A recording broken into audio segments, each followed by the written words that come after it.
Oh.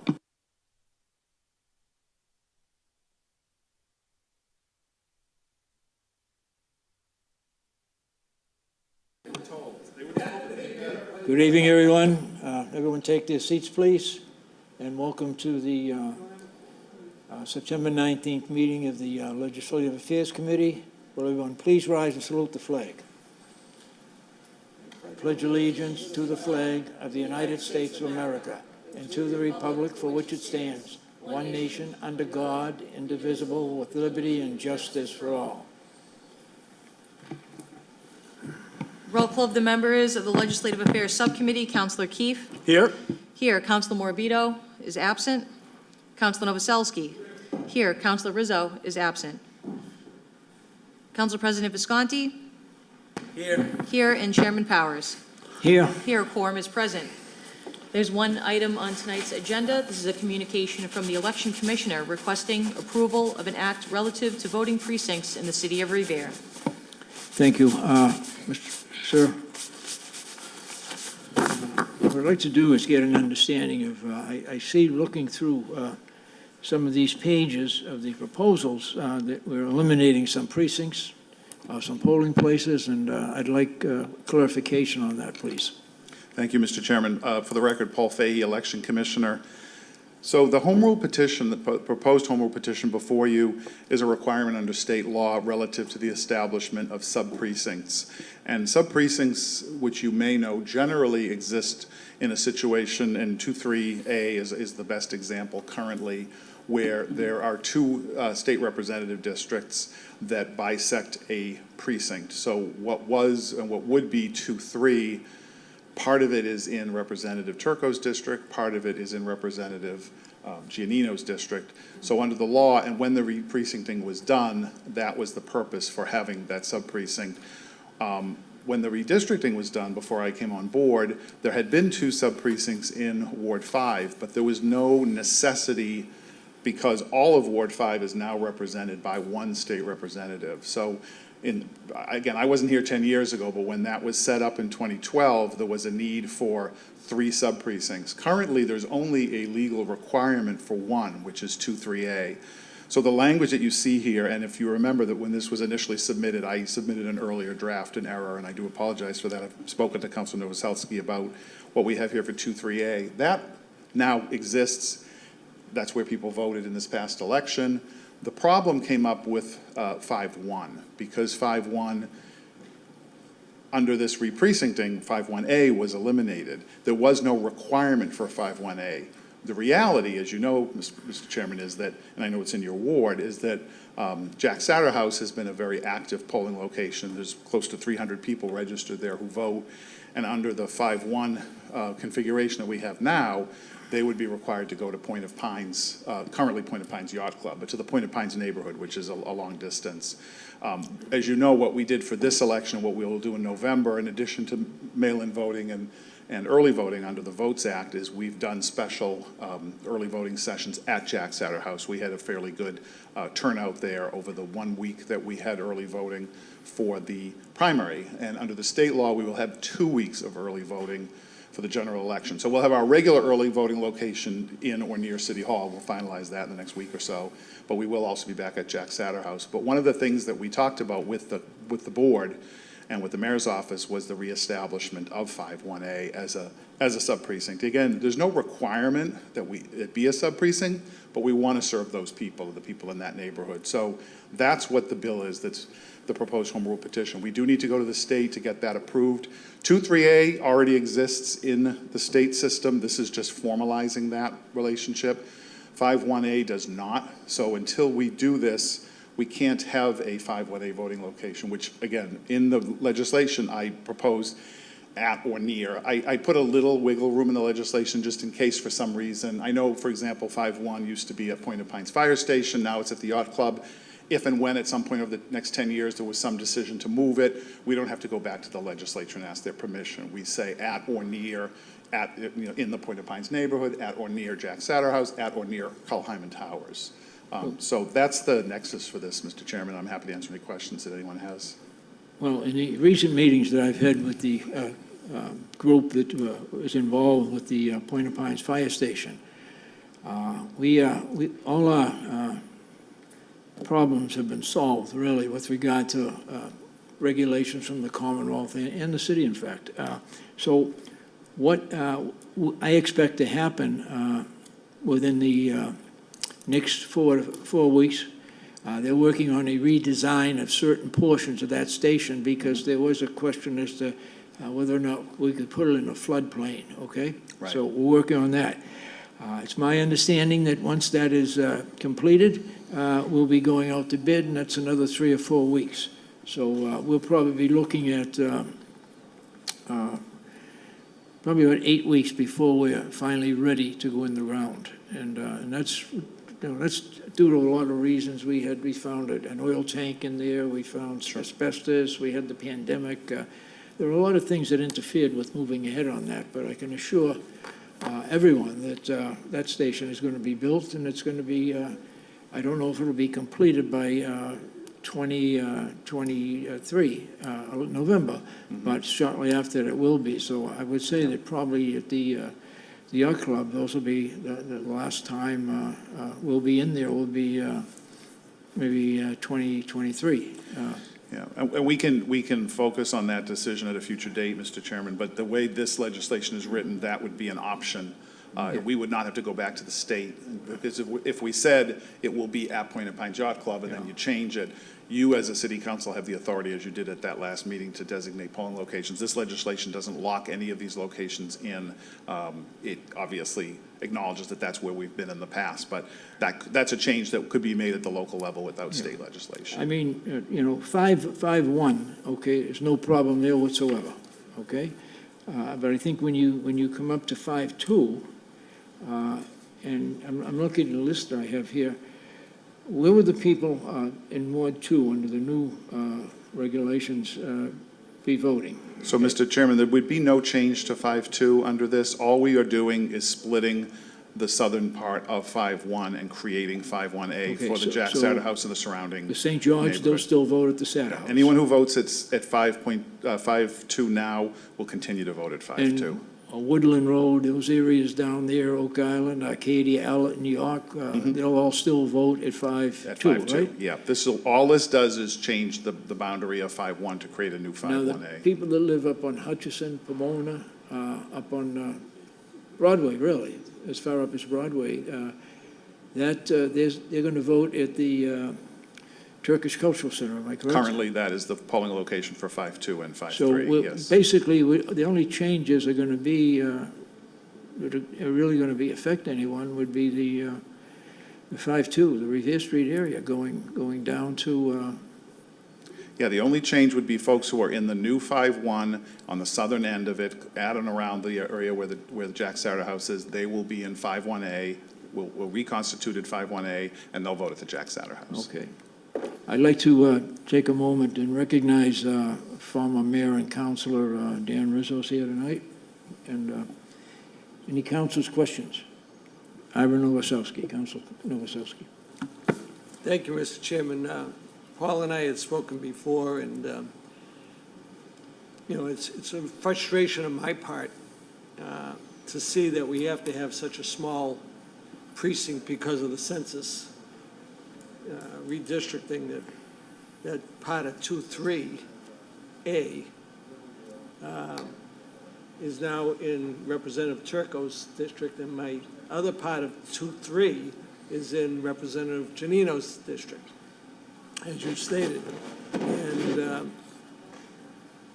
what we found out in the last election, which you probably knew before, that we only had 58 voters that are registered, not that they voted. I think we had less people voting in that precinct. So, my future goal would be to eliminate the 2.3A down the road and combine it with 2.2. And this way, we would eliminate one precinct, and we would only have 2 precincts at Hyman Towers. Yeah. So that's my future goal. I know you and I spoke. I'm not worried about the details of the streets. Everybody knows what the boundary lines are. What the street name is, it doesn't matter. Yeah. So. And Counsel, I just did check, I had the numbers. The total registered voters in 5-3A is 195 voters total. 5323 2-3A, is how many?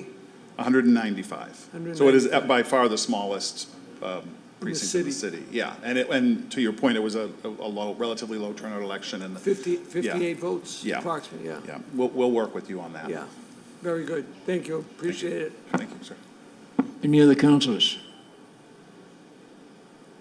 Councilors? Mr. Chairman, if I could President just Conti, yes. ask one question. Go ahead, Did I hear correctly that we're going to reestablish the Jack Satter House as a polling location? I know this next election, it's going to be for 2 weeks, correct me if is that what you're saying?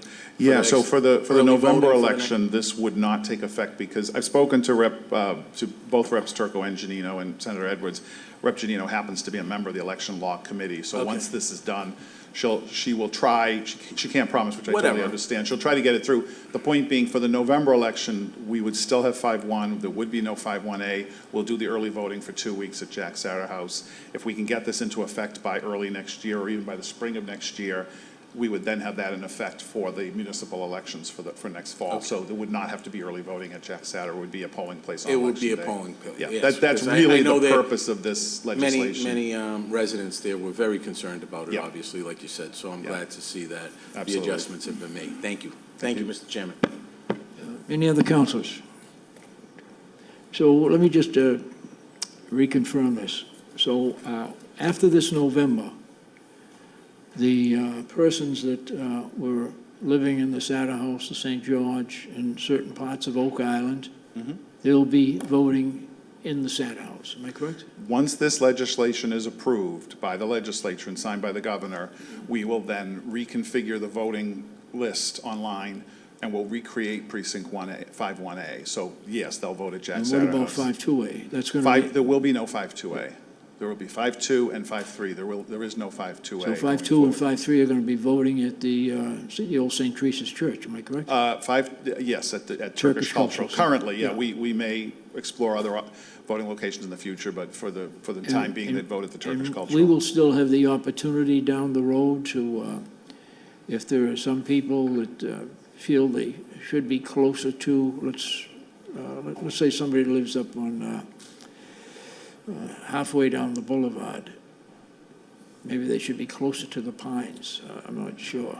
So, Mr. Chairman, the only way we could change anything after this is through state legislation. And as Council Novoselsky was talking about, he wants to explore the possibility of doing a change to 2-3 and 2-3A. If you were going to make any changes in the ward, it's a possibility theoretically, but it would require But similar. it can be home rule changed through the petition. Commonwealth. It am could I be correct? changed through a home rule Right, that's- petition, yeah.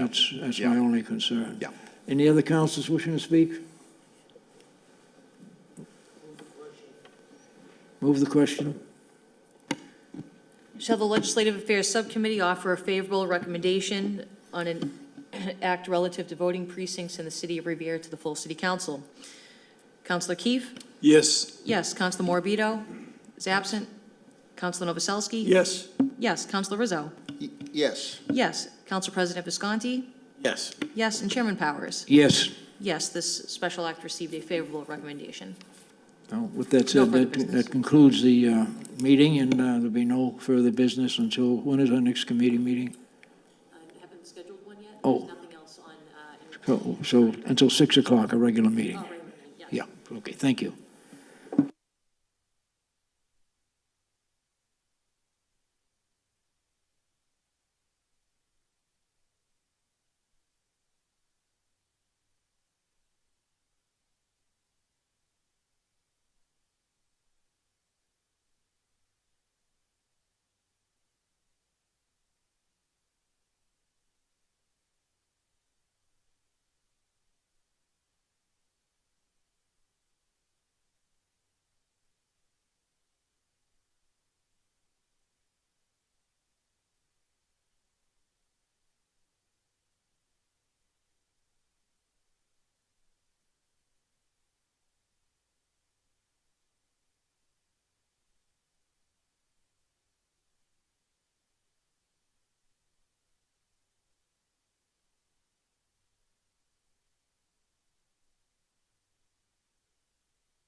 Hello, everybody. We will commence with the Subcommittee on Ways and Means. If everyone could please rise and salute the flag. I pledge allegiance to the flag of the United States of America and to the republic for which it stands, one nation, under God, indivisible, with liberty and justice for all. Madam Clerk, would you call the roll, please? Roll call of the members of the Ways and Means Subcommittee. Counselor Keefe? Here? Here. Counselor Novoselsky? Is absent. Counselor Powers? Yeah. Here. Counselor Sereno? Here. Here. Council President Visconti? Here. Here. And Chairman Rizzo? Here. Here. Quorum is present. There's one item on tonight's agenda, and that is an ordinance further amending the departmental revolving funds table. Okay, I see we have with us here today our Director of Finance, Richard Viskey. Richard, if you wouldn't mind just going over this this particular ordinance. I don't think it's going to be too much, I don't think there's going to be too much discussion, but there may be some questions, so if you wouldn't mind just reviewing it for the edification of the councilors that are here, I'd appreciate it. Yeah, sure, absolutely. Good afternoon, everyone. Richard Viskey, 281 Broadway. Change, not so recent, but maybe 6-7 years ago, the Department of Revenue had changed the way revolving funds were accepted by councils and made them as part of the ordinances as opposed to just a recurring every year vote of those revolving funds. So we've ordained them over the last several years, but we did add 3 new revolving funds to the budget in fiscal year '23.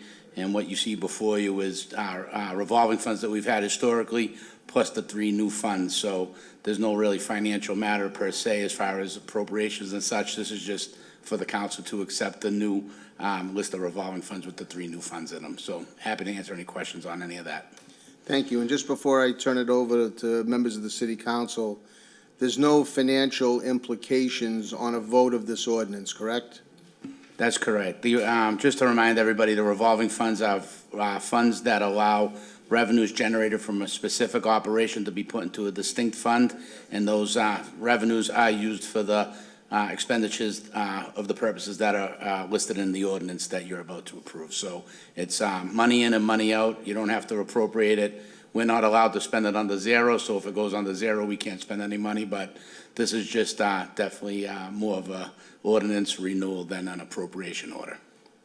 Thank you for that clarification. Okay, any members of the city council, any members of the committee first wishing to be heard? Councilor Powers. So this is just a procedural vote? Yes, sir. This is a procedural vote just to be in compliance with the Mass Department of Revenue's rules with regard to establishing revolving Just funds. one question I have, with regard to the CIT money. The CIT money is a trust account that you've adopted under a separate set of laws. That stays and- right where it is. Yeah, but these dollars, revolving funds can be spent without appropriation so long as they're there for that purpose, where CIT funds need an appropriation of the Yeah. council. Okay, thank you. Thank you, You're Mr. President. Thank you, Councilor. Any other members of the city council wishing to be heard or having any questions for Mr. Viskey regarding these revolving funds? Hearing and seeing none, Madam Clerk, if you wouldn't mind calling the roll, please. Shall the Ways and Means Subcommittee offer a favorable recommendation on an ordinance further amending the departmental revolving funds table? Counselor Keefe? Yes. Yes. Counselor Novoselsky is absent? Oh, yes. Counselor Powers? Yes. Yes. Counselor Sereno? Yes. Yes. Council President Visconti? Yes. Yes. And Chairman Rizzo? Yes. Yes, the ordinance has received a favorable recommendation, and there's no further business. Thank you, council. Thank you, Richard. Okay, well, seeing as there's no further business, this will be reported out in tonight's regularly scheduled council meeting. I want to thank the members of the city council that were here in attendance, and hearing and seeing no further business, this will conclude the Ways and Means Subcommittee meeting.